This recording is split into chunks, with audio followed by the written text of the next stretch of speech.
quello che stai per sentire non viene da una Fender, Custom Shop, una Gibson, no, viene dalla chitarra che è esattamente qui sotto al tavolo.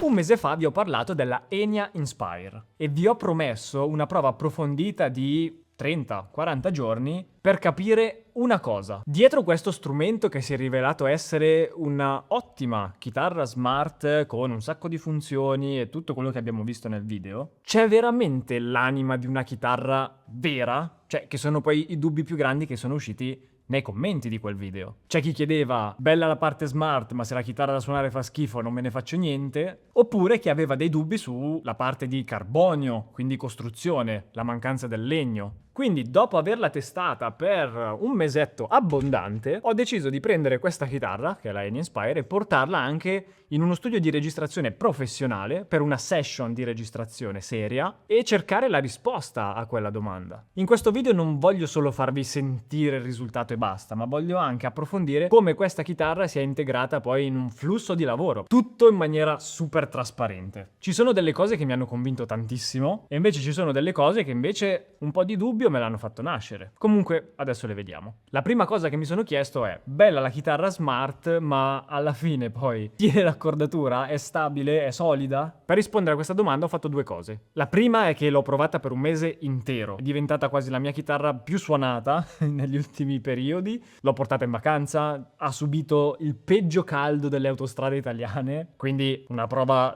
dura per una chitarra. Cioè si sta parlando di umidità, temperature, sballottamenti, cioè tutte cose che vanno a minare la struttura di una chitarra tradizionale. Il legno soffre in quelle condizioni, il carbonio non ha sofferto, quindi niente setup da rifare, punto a favore. E la seconda cosa che ho fatto è stata metterla alla prova davvero in una situazione di registrazione professionale. Quello che è uscito da queste due cose che ho fatto è stato chitarra stabile. Il carbonio, cavolo, si sente, non con le orecchie ovviamente. Questa stabilità poi è stata un pro gigantesco nel momento in cui è uscita la natura dello strumento, cioè questa cosa dello smart, prendi la chitarra, accendila e suona ovunque, è il fatto di avere una chitarra stabile, che non perde l'accordatura, che non deve avere attenzioni particolari dietro, tanta roba. E si è riflessa poi questa cosa anche nello studio, perché dopo che sono tornato dalle autostrade, dal caldo, dal casino, sono andato dritto in studio, cioè non è passata neanche mezza giornata quasi. Anche in quella situazione nessuna piega. E ho usato anche la leva, infatti adesso qui la chitarra è ancora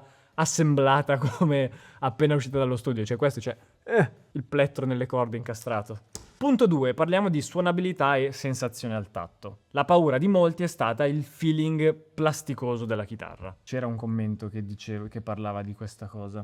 Aspetta. Ad esempio, un commento è stato dislike, una chitarra senza legno non è una chitarra, è plasticume. In questo caso specifico, no, si sta parlando, come ho detto prima, di carbonio, che ha un feeling diverso dal legno, va bene, ma non è plastica, cioè proprio per natura sua.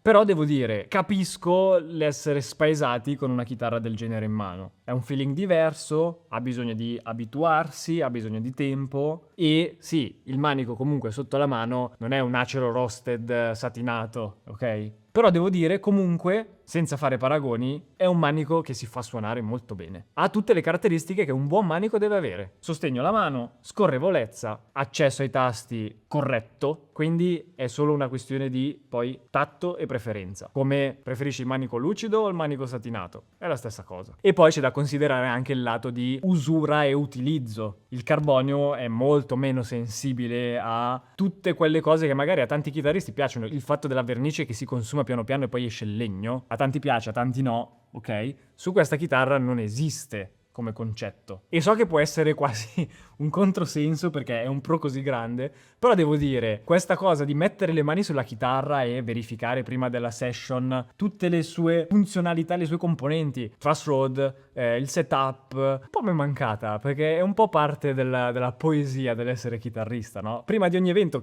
cioè chi mi segue lo sa, io metto la chitarra sul mio tavolo e sto lì, me la guardo, con calma, tutti i dettagli, i tasti, il truss rod, il manico, l'altezza della tracolla, l'altezza delle corde.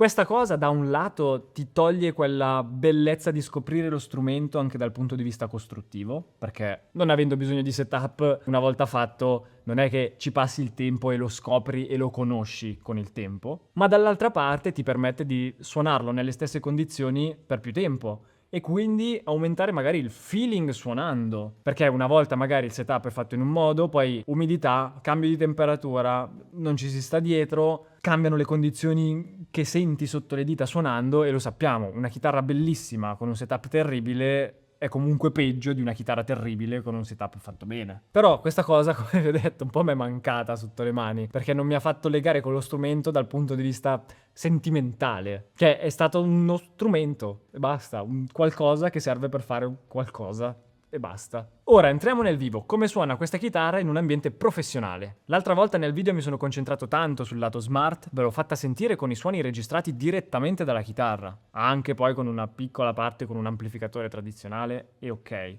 Per questa volta invece ho voluto concentrarmi più sulla parte di chitarra in sé, escludendo la parte smart, per due motivi. Il primo è quello di cercare l'anima vera della chitarra e vedere come interagisce con elementi esterni. Tanto la parte smart so dove mi è utile, ma essendo che la chitarra comunque è un pezzo di una catena, come interagisce con gli altri pezzi? Secondo motivo è che trovo la parte smart di questa chitarra un pochettino limitata, nel senso, va benissimo per attaccarci le cuffie e studiare, va benissimo per attaccare la chitarra a scheda audio e registrare delle demo. In un contesto professionale ho bisogno di più controllo, semplicemente, non più cose o più suoni, ho bisogno di più controllo, ho bisogno di poter agire chirurgicamente su frequenze, su suoni, quantità di gain, distorsioni, cose che la parte smart di questa chitarra non permette così tanto. È molto semplice la struttura della parte smart con simulazioni di pedali, effetti e amplificatori. Quindi passo passo vi dico come ho fatto. Chitarra, jack,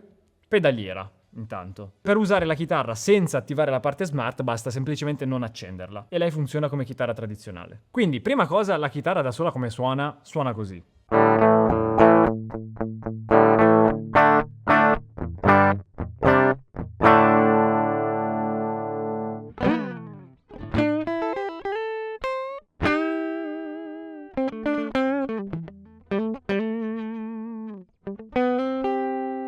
Questo è un suono DI, cioè è il suono della chitarra nudo e crudo, un suono che nessuno si sognerebbe mai di utilizzare se non David Gilmour per farci il solo di The Wall, che vabbè, no, per lì hanno fatto anche poi una specie di reamp, è un video a parte questo. Step 2 è stato aggiungere la catena del suono. La mia catena del suono in quell'occasione è stata il mio fedele HX Stomp, è tornato. Perché è stato HX Stomp? Perché ero appena tornato dalle vacanze, avevo solo la custodia di questa chitarra che è questa, che come vedete è comunque molto compatta e piccola, ha una tasca qui e dovendo metterci cavi, cavetti, tracolla e cose varie, Stomp mi occupava meno spazio, semplicemente. Catena del suono su Stomp, molto molto semplice, praticamente il suono che uso di solito con la band. Overdrive come boost, bello tagliente che tira fuori tanto attacco. Simulazione Mesa Boogie Mark IV, canale distorto. Delay leggero leggero leggero che è quello che vi raccontavo in un vlog un po' di tempo fa. Da lì poi si va nel banco mixer dello studio. Non ho usato la sua parte smart, ma quello che vi ho detto. Ma comunque continuo a pensare che la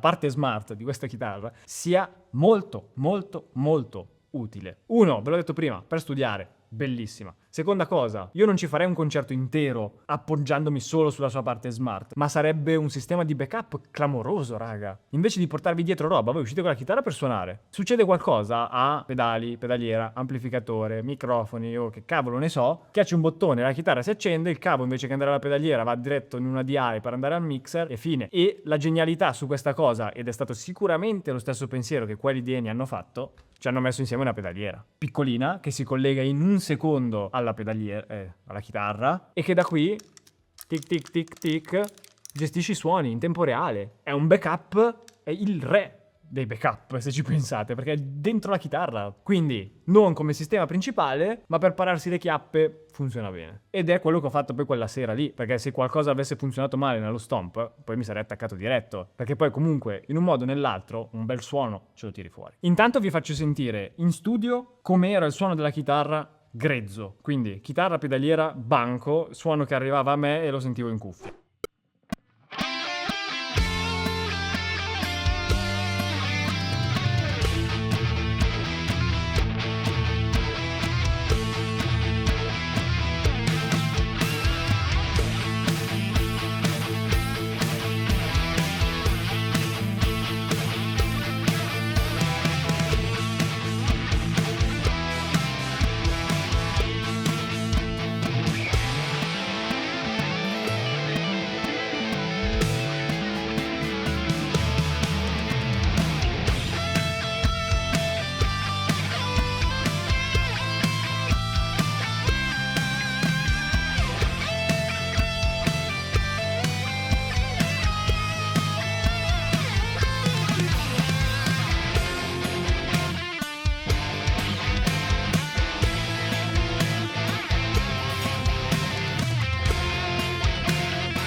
come dicevamo prima, carbonio. È una chitarra che è molto moderna come piglio, ha un taglio molto definito e quasi freddo e tagliente, quindi non ha tanto corpo, quella ciccia che c'è nei suoni grossi hard rock. Però dall'altra parte è stato un suono molto malleabile e in una situazione di studio dove non cercavo chissà che carattere dallo strumento, si è rivelato semplicemente funzionale. Tagli sulle frequenze basse per far spazio al basso e alla cassa della batteria. Occhio alle frequenze alte e alle medie, perché sono due chitarre che suonano, devono sentirsi bene entrambe. E lì poi dopo c'è anche tutto un discorso di arrangiamento e divisioni delle parti da suonare senza sovrapporsi. C'è tutto un ragionamento da fare prima per arrivare con un suono malleabile che permetta di avere un risultato ottimale dopo. La cosa più interessante è stata poi che in studio questa chitarra si è mimetizzata benissimo, cioè nessuno si è accorto che aveva uno speaker dentro e quindi avrebbe potuto suonare da sola, cioè è stata trattata come una chitarra normale. Quindi comunque blind test conferma la tesi iniziale, è una chitarra che fa la chitarra. Quindi la Enya Inspire è uno strumento professionale? Non è una chitarra boutique da 5.000 milioni di euro, ovvio. Fa il suo lavoro? Sì. Ha tante funzionalità?